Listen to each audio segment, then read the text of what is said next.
رمضان رمضان رمضان ان الحمد للہ نحمده ونستعینه ونستغفره ونعوذ باللہ من شرور انفسنا ومن سیئات اعمالنا من يهده الله فلا مضل له ومن يضلل فلا هادي له واشهد ان لا اله الا الله وحده لا شريك له واشهد ان محمدا عبده ورسوله اما بعد فاعوذ باللہ السمیع العلیم من الشیطان الرجیم بسم اللہ الرحمن الرحیم فمن كان يرجو لقاء ربه فليعمل عملا صالحا ولا يشرك بعبادة ربه احدا۔ ناظرین کرام، اللہ رب العزت کا ہم پہ بہت بڑا فضل اور احسان ہے کہ اس نے ایک مرتبہ پھر ہمیں زندگی میں مہلت عطا فرمائی اور رمضان المبارک کی نعمتوں، رحمتوں، برکتوں کو سمیٹنے کا موقع دیا۔ ہم نے اس رمضان المبارک کو کیسے گزارنا ہے، اس کے لیے آج کی مجلس میں 3 باتیں عرض کرنی ہیں کہ اپنے سفر کا آغاز کیسے کرنا ہے، اور ہماری نیت کیسی ہونی چاہیے، اور ہمارے ارادوں میں پختگی کیسی ہونی چاہیے۔ تو اللہ کی توفیق سے اس بابت میں کچھ باتیں عرض کروں گا۔ تو سب سے پہلے جو میں نے آیت پڑھی ہے، یہ ہر مسلمان کو اپنے ذہن پہ لکھ لینی چاہیے۔ اللہ فرماتے ہیں فَمَنْ كَانَ يَرْجُو لِقَاءَ رَبِّهِ فَلْيَعْمَلْ عَمَلًا صَالِحًا۔ جو بھی انسان اللہ سے ملاقات کی امید رکھتا ہے، اسے چاہیے کہ وہ نیک عمل کرے۔ اللہ ہم سب کو توفیق عطا فرمائے۔ بہت سے لوگ حسرت اور افسوس کریں گے اپنی زندگی کے ان لمحات کے متعلق کہ 14ویں پارہ اس کی آیت نمبر 1 میں اللہ رب العزت فرماتے ہیں ربما یود الذین کفروا لو کانوا مسلمین۔ بہت سے لوگ جو اللہ کے ان احکامات کو، ان فرائض و نوافل کو کوتاہی میں چھوڑ دیتے ہیں، وہ کہیں گے کاش ہم ان کا انکار نہ کرتے، ہم بھی اللہ کے فرما بردار ہو جاتے۔ تو یہ ایک بہترین وقت ہے، ایک بہترین موسم بہار ہے نیکیوں کے لیے، جس میں ہم داخل ہو چکے ہیں۔ آج اللہ کی توفیق سے اس کا پہلا روز ہے، تو ہم اس سفر کا، اس خوبصورت وقت کا آغاز کیسے کرنا ہے، اور اس میں ہماری نیت کیا ہونی چاہیے، اور ہمارے ارادوں کی پختگی، اس کے معاملات کیسے ہونے چاہیے، آج کی مجلس میں اللہ کی توفیق سے یہ باتیں عرض کروں گا۔ یہ بات یاد رکھیں، کوئی بھی کام جو انسان کرتا ہے، اور خصوصاً نیکی کا کام، اس کا آغاز اللہ کے نام سے ہونا چاہیے۔ ہمارے نبی، پیارے نبی کریم صلی اللہ علیہ وسلم جو امام الانبیاء ہیں، جب سب سے پہلی وحی آپ پہ آئی تھی تو آپ کو یہی کہا گیا تھا اقرأ بسم ربک الذی خلق۔ اے پاک پیغمبر، پڑھیے اپنے رب کے نام سے جس نے آپ کو پیدا کیا۔ تو ہم بھی اس موسم بہار کو جو نیکیوں کے متعلق ہے، اس کا آغاز اللہ رب العزت کے بابرکت نام سے، اللہ رب العزت کی توفیق سے کریں۔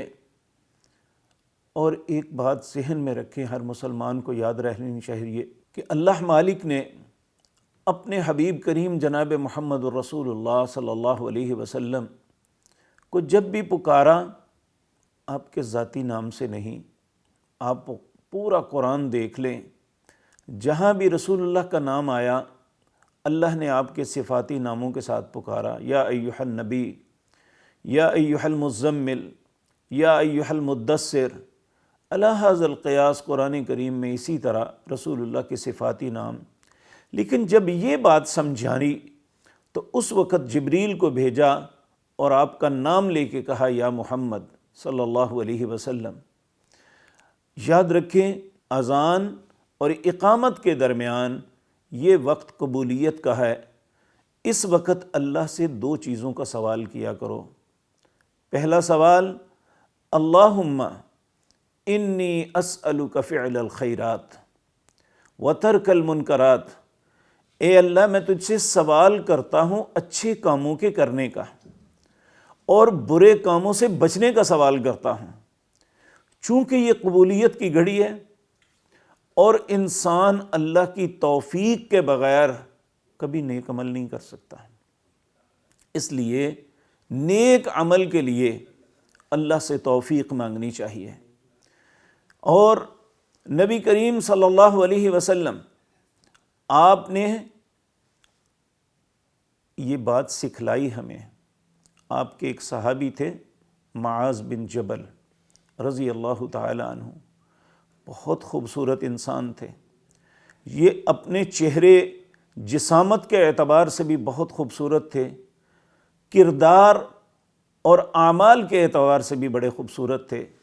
یہ واحد صحابی ہیں جن کا بازو پکڑ کے رسول اللہ صلی اللہ علیہ وسلم نے کہا تھا کہ معاذ میں تم سے محبت کرتا ہوں۔ ایک نبی جن کا نام سن کے ہمارے دل محبت سے بھر جاتے ہیں، تو اس نبی نے اگر ایک امتی کو یہ کہا ہوگا کہ میں تم سے محبت کرتا ہوں، ان کے دل کی کیفیت کیا ہوگی؟ واقعتاً حدیث میں لفظ ہیں کہ معاذ تڑپ گئے اور تڑپ کے کہنے لگے، یا رسول اللہ میں بھی آپ سے محبت کرتا ہوں صلی اللہ علیہ وسلم۔ آپ نے فرمایا، اے معاذ اگر تمہیں مجھ سے محبت ہے تو فی کل دبر الصلاۃ، اپنی ہر نماز کے بعد ضرور اللہ سے یہ التجا کرنا، کیا؟ ربی اعنی علی ذکرک و شکرک و حسن عبادتک، اے اللہ مجھے توفیق دے، اے اللہ تو میری مدد کر میں تیرا ذکر کر سکوں، اے اللہ تو میری مدد کر میں تیرا شکر ادا کر سکوں، اے اللہ تو میری مدد کر میں تیری اچھے طریقے سے عبادت کر سکوں۔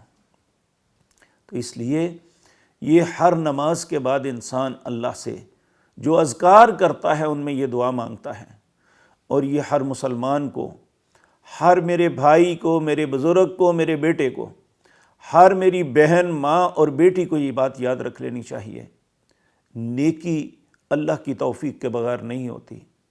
اسی طرح سورۃ احقاف کے اندر اللہ رب العزت نے فرمایا، وَلَمَّا بَلَغَ أَشُدَّهُ، جب ایک انسان پوری طرح جوانی کی حدود کو پہنچتا ہے 40 سال کا، پھر وہ اللہ سے التجا کرتا ہے، رب اوزعنی ان اشکر نعمتک التی انعمت علی وعلی والدی وان اعمل صالحا ترضاہ واصلح لی فی ذریتی انی تبت الیک وانی من المسلمین۔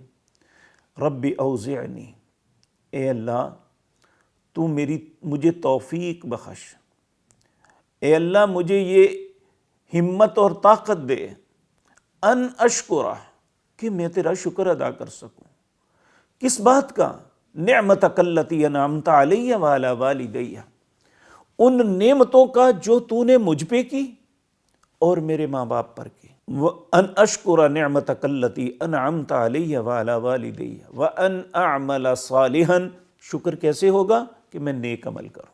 وَأَصْلِحْ لِي فِي ذُرِّيَّتِي، اے اللہ آگے میری اولاد ہے، اے اللہ میری اولاد کی بھی تو اصلاح کرنا۔ وَأَصْلِحْ لِي فِي ذُرِّيَّتِي إِنِّي تُبْتُ إِلَيْكَ، اے اللہ میں تجھ سے توبہ کرتا ہوں، تیری طرف رجوع کرتا ہوں۔ وَإِنِّي مِنَ الْمُسْلِمِينَ، اے اللہ میں تیرا فرما بردار ہوں۔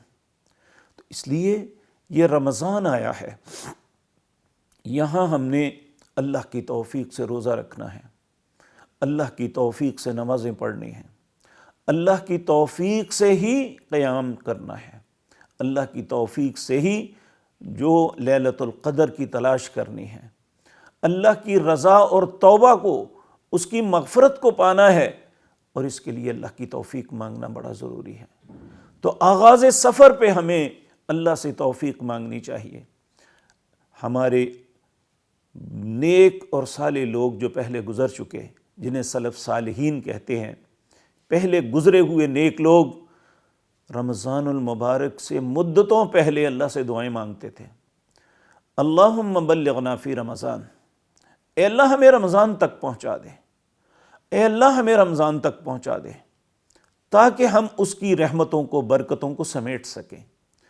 اور جب رمضان گزر جاتا تو جو کچھ کیا ہے ان کے لیے دعائیں مانگتے، ربنا تقبل منا انک انت السمیع العلیم، اے اللہ جو کیا ہے اسے قبول کر لینا، یعنی اس کی زندگی کی سٹرگل جو کیا ہے اس کی قبولیت کے لیے اللہ سے التجائیں، اور جو آنے والا وقت ہے اس میں نیکی کے لیے اللہ سے دعائیں مانگتے تھے۔ اس لیے اب رمضان المبارک کی آمد ہے، ہم رمضان المبارک میں داخل ہو چکے ہیں، ہمیں اللہ سے توفیق مانگنی چاہیے، اے اللہ یہ تھوڑا سا وقت ہے، ایام معدودات، یہ چند گنتی کے دن ہیں، اے اللہ ہمیں روزہ رکھنے کی توفیق عطا فرمانا، اے اللہ مجھے قرآن کی تلاوت کی توفیق عطا فرمانا، کیونکہ یہ شہر المبارک ہے، شہر رمضان الذی انزل فیہ القرآن، اس بابرکت مہینے میں ہی قرآن اترا تھا۔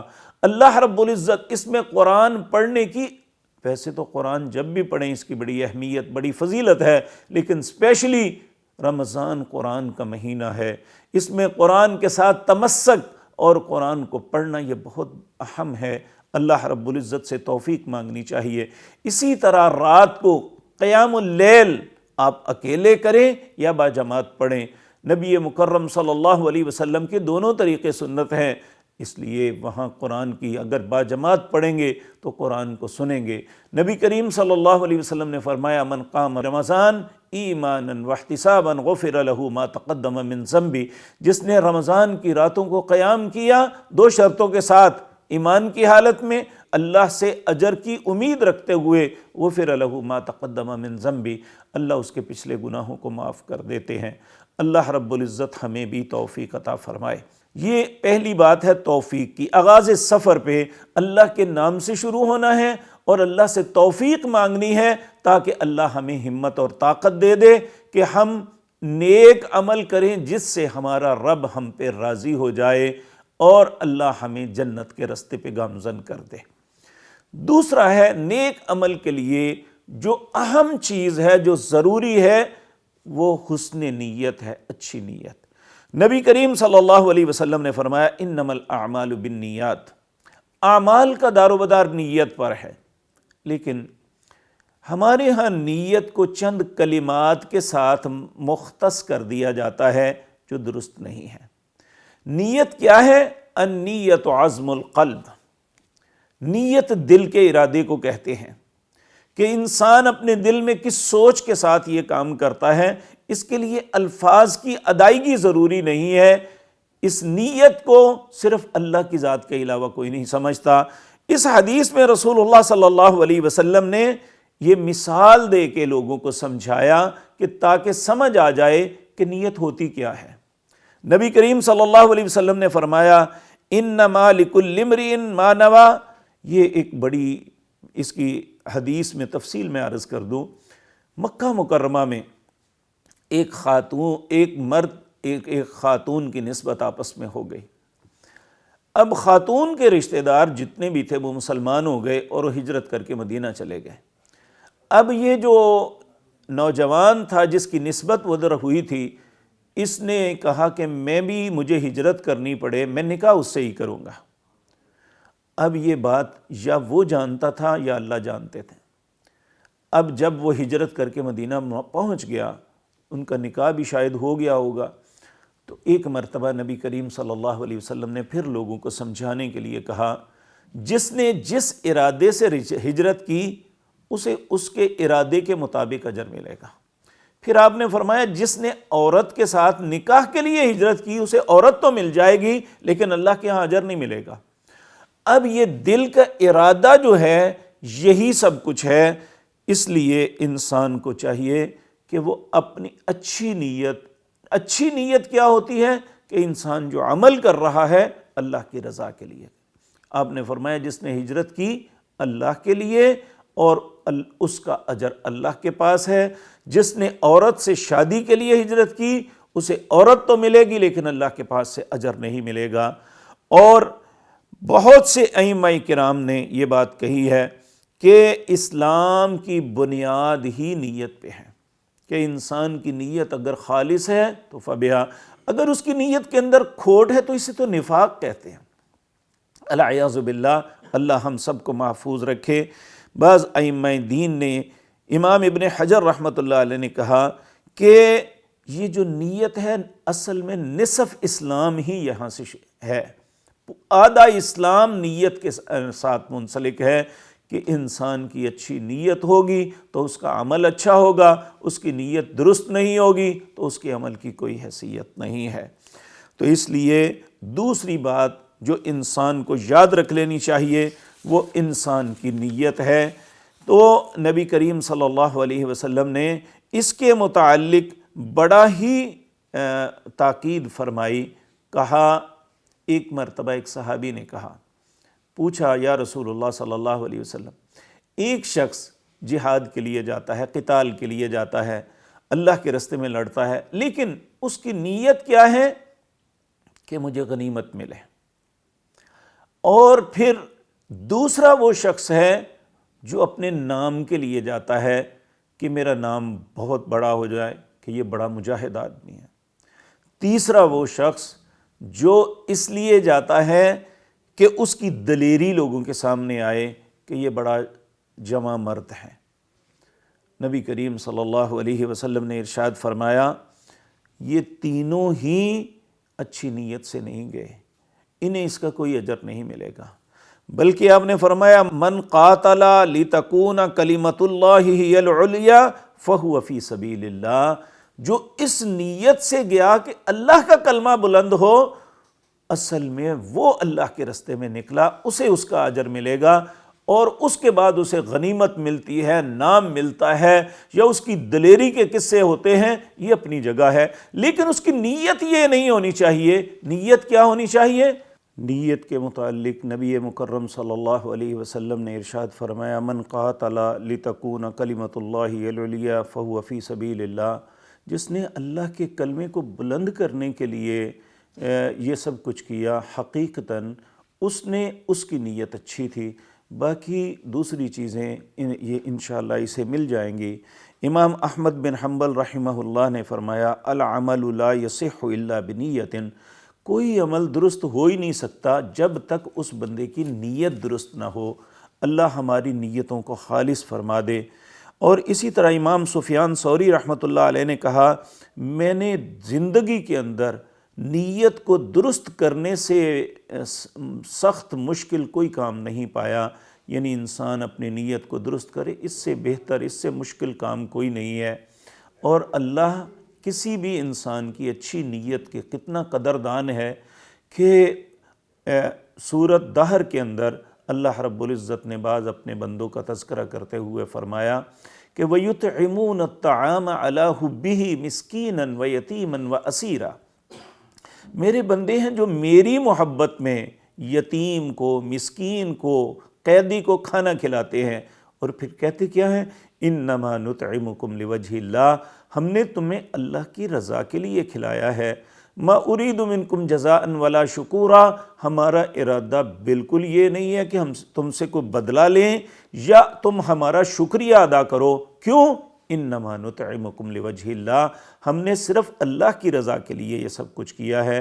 تو اللہ ہماری نیتوں کو بھی خالص کر دے، کیونکہ خالص نیت ہی کے ساتھ اعمال کی قبولیت ہے، اعمال کا دار و مدار ہے۔ تو اللہ ہماری، جہاں یہ رمضان میں ہم اللہ کی توفیق سے روزہ رکھیں گے، جہاں اللہ کی توفیق سے قرآن کی تلاوت کریں گے، جہاں اللہ کی توفیق سے ہم ذکر اذکار کریں گے، جہاں وقت پہ ہم نمازوں کو ادا کریں گے، جہاں قیام اللیل کریں گے، جہاں لیلۃ القدروں کو تلاش کریں گے، تو اللہ رب العزت کی خالص نیت کے ساتھ کریں گے تو انشاءاللہ ہمیں بہترین اجر ملے گا۔ اگر خدا نخواستہ نیت میں کھوٹ ہوئی تو ہمارے پلے کچھ بھی نہیں۔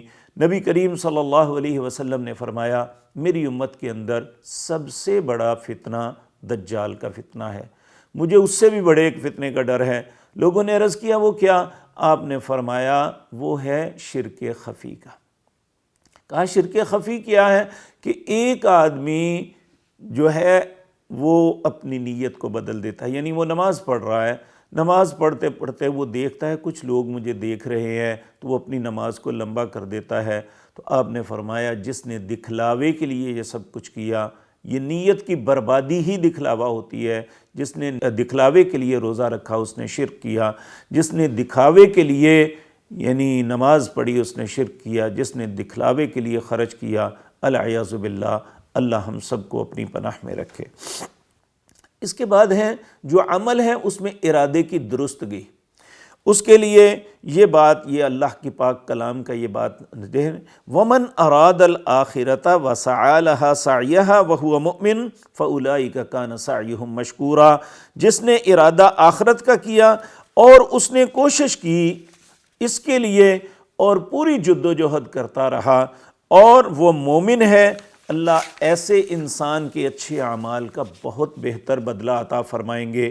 تو اس لیے انسان کو اپنے ارادے کو پختہ کرنا چاہیے کہ انشاءاللہ، دیکھیں چھوٹی موٹی تکلیفیں ہوتی رہتی ہیں، تو یہ بات چھوٹی سی بیماری پہ روزے کو ترک کر دینا یہ کسی صورت درست نہیں ہے۔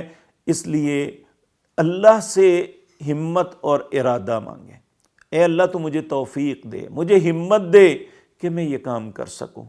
اور یاد رکھیں ہم بعض لوگوں کو دیکھتے ہیں وہ روزہ بھی رکھتے ہیں، سخت کڑی گرمی بھی ہوتی ہے، مزدوری بھی کرتے ہیں، سارا دن وزن جو ہے اٹھا اٹھا کے ایک جگہ سے دوسری جگہ رکھتے ہیں، پسینے سے شرابور ہوتے ہیں اور جسم ان کا بالکل نڈھال ہوتا ہے، لیکن وہ اپنے روزے کو ترک نہیں کرتے۔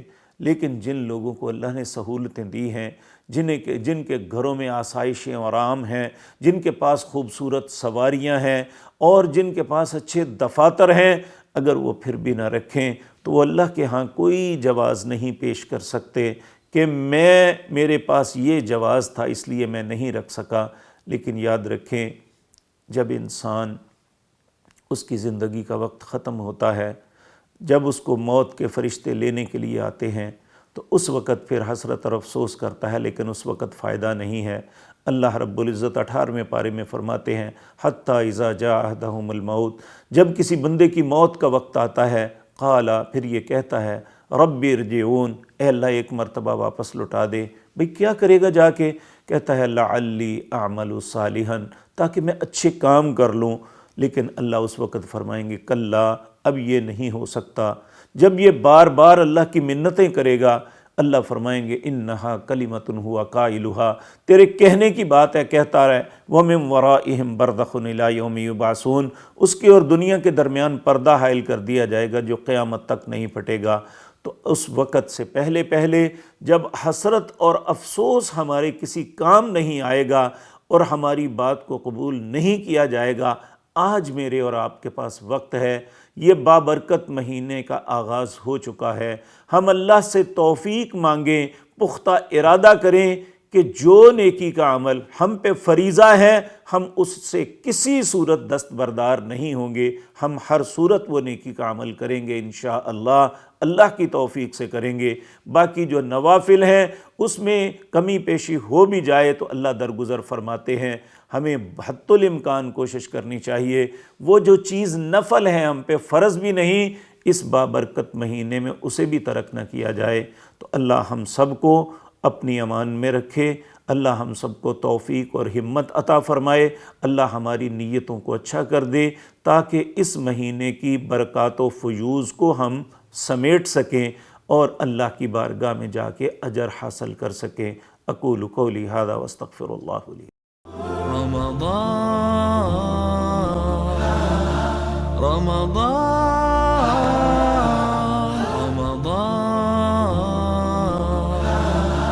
رمضان